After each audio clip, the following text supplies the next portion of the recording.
నమస్తే, welcome to our voice. నేను journalist నవత. జాతీయవాదాన్ని, సనాతన ధర్మాన్ని దేశానికి రెండు కండ్లుగా భావిస్తే మాతో కలిసి మీరు నినదించండి, మాకు తోడుగా నిలవండి. కింద కనిపిస్తున్న అకౌంట్ డీటెయిల్స్ కి, ఫోన్ పేకి, గూగుల్ పేకి ఆర్థికంగా చేయూతనందిస్తూ మాకు అండగా నిలవండి. ఆర్థికంగా మీ చేయూత మాకెంతో అవసరం. పశ్చిమ బెంగాల్లో ప్రతిపక్ష నేత మరియు బీజేపీ సీనియర్ నేత శ్రీ సువేందు అధికారి విలేకరులతో మాట్లాడుతూ, బంగ్లాదేశ్ లో పరిస్థితిని నియంత్రించకపోతే జమాత్ మరియు రాడికల్స్ నియంత్రణలోకి బంగ్లాదేశ్ వెళ్లిపోతుంది. దానివల్ల పశ్చిమ బెంగాల్ కు 1 కోటి మంది హిందూ శరణార్థులు వస్తారు. పశ్చిమ బెంగాల్ గవర్నర్ మరియు ముఖ్యమంత్రి సిద్ధంగా ఉండండి మరియు వారు కేంద్ర ప్రభుత్వంతో సంప్రదించాలని నేను కోరుతున్నాను అని చెప్పారు.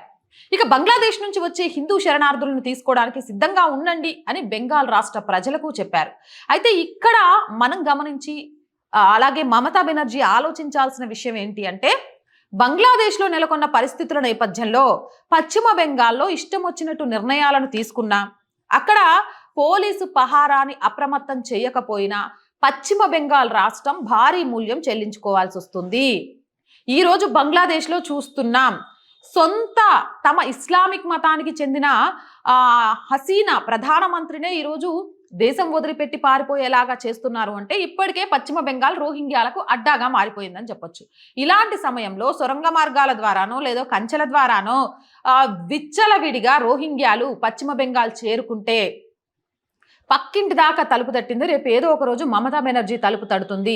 అది రాష్ట్రానికే కాదు, దేశానికి కూడా అతిపెద్ద విపత్తుగా మారడానికి ఆస్కారం ఉంటుంది.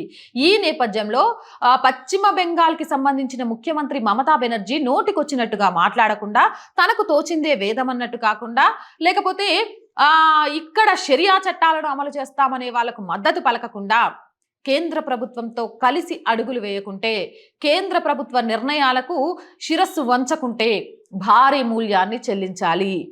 నిన్న మొన్న చూస్తున్నాం, కొంత పశ్చిమ బెంగాల్ విషయంలో మమతా బెనర్జీ కేంద్ర నిర్ణయాల మేరకే వెళ్తామని చెప్పడం ఇప్పుడు చాలా క్లియర్గా అర్థమైపోయింది.